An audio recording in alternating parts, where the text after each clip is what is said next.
ہرگز یقین نہ کرے کہ میرا بچپن کا دوست حدید ہی ہے۔ سامنے موجود شخص اس کی کسی بات کا نوٹس نہیں لے رہا تھا۔ وہ ایسے بیٹھا تھا جیسے وہ دنیا جہان سے بے خبر ہے، کسی دوسری دنیا میں ہی گم۔ شامیر کہتا ہے وہ تمہیں بچپن سے جانتا ہے، اس کا یہ معنی ہے کہ حدید کبھی ایسے کر ہی نہیں سکتا۔ جمل نے تعصب سے اسے دیکھا، وہ ابھی تک زمین کو گھور رہا تھا۔ حدید کچھ دنوں تک تمہیں اپنی بیوی کو قتل کرنے کے جرم میں پھانسی ہو جائے گی، حالانکہ میرا تجربہ اور پوسٹ مارٹم کی رپورٹ یہ کہتی ہے کہ وہ ایک خودکشی تھی۔ اگر تم مجھے سچ بتا دو تو میں تمہیں بچا سکتی ہوں۔ اس نے اسے یقین دہانی کروائی۔ جواب میں اس نے لال آنکھوں سے اسے دیکھا۔ جلتے بلب کی مدھم روشنی میں جمل نے پہلی بار اس کا چہرہ دیکھا۔ لمبے بال، لال آنکھیں جس کے پپوٹے سوج چکے تھے، سفید رنگ جو مرجھا کے پیلے رنگ میں بدل چکا تھا، بڑی شیب۔ وہ کہیں سے بھی وہ والا حدید شاہ نہیں لگ رہا تھا جو جمل سے کئی بار مل چکا تھا۔ پہلی بات یہ کہ حدید شاہ موت سے نہیں ڈرتا۔ میں پوری عدالت کے سامنے یہ بات تسلیم کر چکا ہوں کہ میں ہی قاتل ہوں۔ اس نے کچھ لمحوں کے لیے لال آنکھوں سے اسے دیکھا، پھر زمین کو گھورنے لگا۔ لیکن وہ قتل تم نے نہیں کیا ہے؟ جمل نے اسے قائل کرنے کی آخری کوشش کی۔ کیا تم موقع واردات پر موجود تھی؟ اس نے زمین کو گھورتے ہوئے ہی اگلی بات کی۔ جمل خاموش ہو گئی۔ اپنا وقت ضائع نہ کرو، تم میری پھانسی کو روک نہیں سکتی۔ بارش اب تھم چکی تھی اور بارش کے ننھے ننھے قطرے زمین پہ پڑتے تو ٹپ ٹپ کی آواز پیدا ہوتی۔ اور تم بھی سن لو حدید، میں اپنی زندگی میں کوئی کیس نہیں ہاری ہوں، تمہیں ہرگز یہ زیادتی نہیں کرنے دوں گی۔ جمل دو ٹوک لہجے میں کہہ کر باہر نکلنے لگی جب پیچھے سے اس نے اسے پکارا۔ جمل، کیا کسی کے احساسات کو، کسی کی غربت نفس کو مجروح کرنا جرم نہیں ہے؟ کسی کو جیتے جی مار دینا بھی تو قتل ہے۔ تو میں قاتل ہی ہوں، مجھے مت بچاؤ۔ جمل، میں مرنا چاہتا ہوں۔ وہ بہت بے بس تھا، لیکن تم تو پری سے بے پناہ محبت کرتے تھے، اس بات کی گواہ میں ہوں۔ جمل نے پھر ایک بار کوشش کی، شاید وہ سچ بول دے۔ ہر چیز میں ایک توازن اچھا لگتا ہے۔ جمل، ضرورت سے زیادہ محبت اور حد سے زیادہ نفرت انسان کو تباہ کر دیتی ہے۔ اب وہ پھر جمل سے بات کر رہا تھا۔ اس نے اپنی خاموشی توڑ دی تھی۔ بس مجھے میرے حال پر چھوڑ دو۔ اس نے رخ موڑ لیا تھا۔ جمل کو اس انسان پر بے پناہ ترس آیا۔ وہ اسے تعصب سے دیکھ کر باہر نکل گئی۔ موبائل کی گھنٹی بج رہی تھی اور مسلسل بج رہی تھی۔ وہ سر دھو کر باہر نکلی تو موبائل اسکرین پر چمکتا نمبر دیکھ کر اس کے چہرے پر ایک دلفریب مسکراہٹ پھیل گئی۔ اس نے آگے بڑھ کر کال پک کر کے موبائل کان سے لگایا۔ فون اٹھاتے ہی اگلے انسان نے بولنا شروع کر دیا تھا۔ یار، کیا ہو گیا ہے؟ کب سے تمہیں کال کر رہا ہوں، تم پک ہی نہیں کر رہی ہو۔ وہ ناراض تھا۔ میں سر دھو رہی تھی نا، تو موبائل کمرے میں تھا۔ اس نے محبت سے کہا۔ اچھا سب چھوڑو، ملنے کب آ رہی ہو مجھ سے؟ اس کے چہرے پر مسکراہٹ یکدم غائب ہو گئی۔ کیا بات ہے، ابھی کچھ دن پہلے تو ملے ہیں ہم۔ وہ اب بالوں میں کنگھی کر رہی تھی۔ موبائل کو ٹیبل پر رکھ کر اس نے اسپیکر آن کر دیا تھا۔ کیا مطلب؟ پچھلے ہفتے کو تم کچھ دن پہلے کہہ رہی ہو۔ اگر نہیں ملنا تو بھی بتا دو۔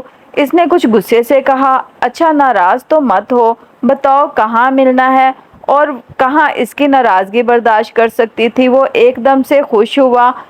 F9 پارک، اچھی سی تیار ہو کر آنا، اس نے جوش سے کہا۔ وہ جانا نہیں چاہتی تھی لیکن وہ ناراض ہو یہ اسے کہاں قبول تھا۔ اچھا ٹھیک ہے، اس نے مسکرا کر کہا اور فون بند کر دیا۔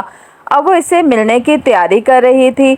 ہال میں لوگوں کی آمد شروع ہو چکی تھی۔ بہت سی مشہور ہستیاں یہاں موجود تھیں۔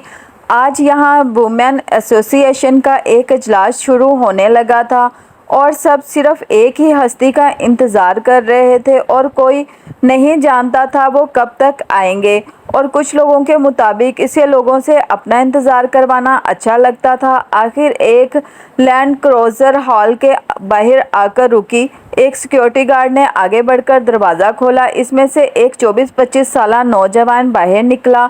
سفید رنگ کا مہنگا سوٹ، اوپر کالی واسکوٹ پہنے وہ ایک شان بے نیازی سے چلتا آ رہا تھا۔ اس نے نظریں نیچی کر کے اپنی مہنگی گھڑی پر ٹائم دیکھا۔ وہ وہاں موجود بہت سے لوگوں کی توجہ کا مرکز تھا۔ میں نے اپنی پوری زندگی میں حدید شاہ جیسے ہینڈسم مرد نہیں دیکھا۔ پاس کھڑی ایک لڑکی نے دوسری لڑکی کو سرگوشی کی۔ چونکہ وہ مہمان خصوصی تھا، اسے سب سے پہلی نشست پر بٹھا دیا گیا۔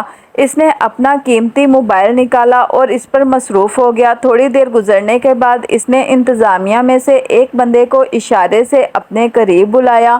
وہ تابداری سے اس کے پاس گیا۔ سنو، اپنے صاحب کو کہو اگر تقریب کا آغاز کرنا ہے تو جلدی کریں۔ حدید شاہ کسی کا انتظار نہیں کرتا ہے، لوگ اس کا انتظار کرتے ہیں۔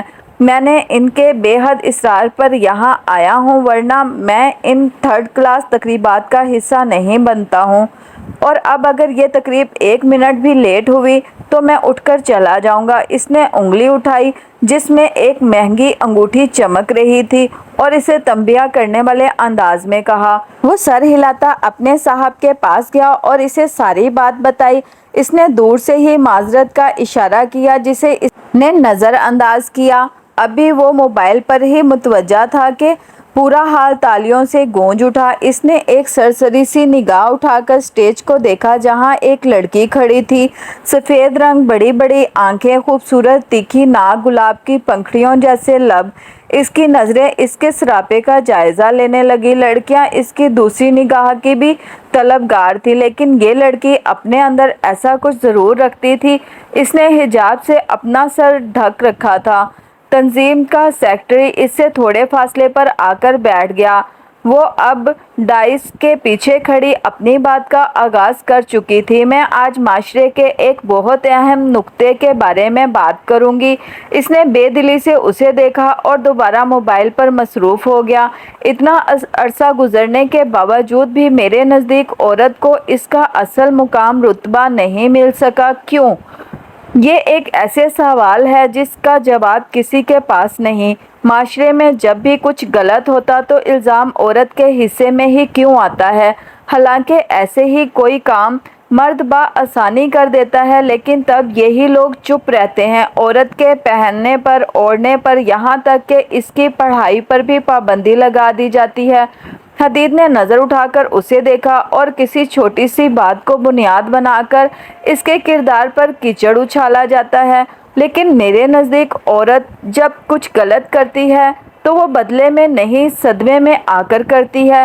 اسے اپنے ساتھ ہونے والے ظلم و زیادتی کا یقین نہیں آتا ہے، اور پھر لوگ اسے بد کردار عورت جیسے القابات سے بھی نوازتے ہیں، کیونکہ ہر کوئی کہانی ایک رخ دیکھتے ہیں، اور اگر کوئی کہانی کا دوسرا رخ دیکھ لے تو کوئی اسے بد کردار کہنے کی جرات نہ کرے۔ وہ لمحے کے لیے رکی تھی اور اس دوران حدید نے پہلی بار پوری توجہ سے اس کی بات سنی تھی۔ اب وہ پوری توجہ سے اسے سن ہی رہا تھا۔ اور یہاں ایک اور بات، لڑکیوں کو ان کی پسند کی شادی کا بھی اختیار نہیں دیا جاتا۔ مجھے حیرت ہے اس بات پر کہ ہم برائے نام مسلمان ہیں اور کسی بھی کام میں ہم قرآن سے رہنمائی نہیں لیتے ہیں۔ حالانکہ ہم یہ کیوں بھول جاتے ہیں کہ حضرت ختیجہ رضی اللہ تعالیٰ عنہا نے رسول کریم صلی اللہ علیہ وآلہ وسلم کو خود پسند کیا تھا، پھر شادی کا پیغام بھی خود بھیجا تھا جسے انہوں نے دل و جان سے قبول فرمایا تھا۔ تو کیا ہم ان سے آگے نکل چکے ہیں؟ نعوذ باللہ۔ ہر مرد عزت دار ہے، غیرت مند ہے، صرف عورت کی ذات تک ہم اپنے گریبانوں میں کیوں نہیں جھانکتے ہیں؟ حدید کی ساری توجہ اس کی باتوں کی جانب تھی۔ ماضی کی ایک ایک بات اس کی نظروں کے سامنے گھوم رہی تھی۔ اس کے سر میں درد کی ایک ٹیس اٹھی۔ میری باتوں سے اگر آپ لوگوں کو کوئی تکلیف پہنچی ہو تو میں معذرت خواہ ہوں، کہہ کر وہ اسٹیج سے نیچے اترنے لگی۔ ایک دفعہ پھر پورا ہال تالیوں سے گونج اٹھا اور اس کے ساتھ ہی وہ جیسا حال میں لوٹا، اور وہ اب ہال سے باہر نکل چکی تھی۔ وہ ایک طرح سے اس کے پیچھے بھاگا۔ وہ اپنی گاڑی کے پاس پہنچی تو اس نے اسے پکارا، سنیے محترمہ، آپ اتنے مردوں کے درمیان کھڑی مردوں کو بھلا کہے جا رہی تھی، وہ بھی اسی حلیے میں؟ آپ جیسی پاک دامن عورتیں تو پھر گھروں میں بیٹھے پردے میں ایسے لباس پہن کے ایسی بات زیب نہیں دیتی۔ اس نے اس کے لباس کو بنیاد بنایا۔ حدید شاہ پہلی بار کسی لڑکی سے مخاطب ہوا تھا، یہ حیران کن بات تھی۔ اس نے پہلے حیرت سے اسے دیکھا،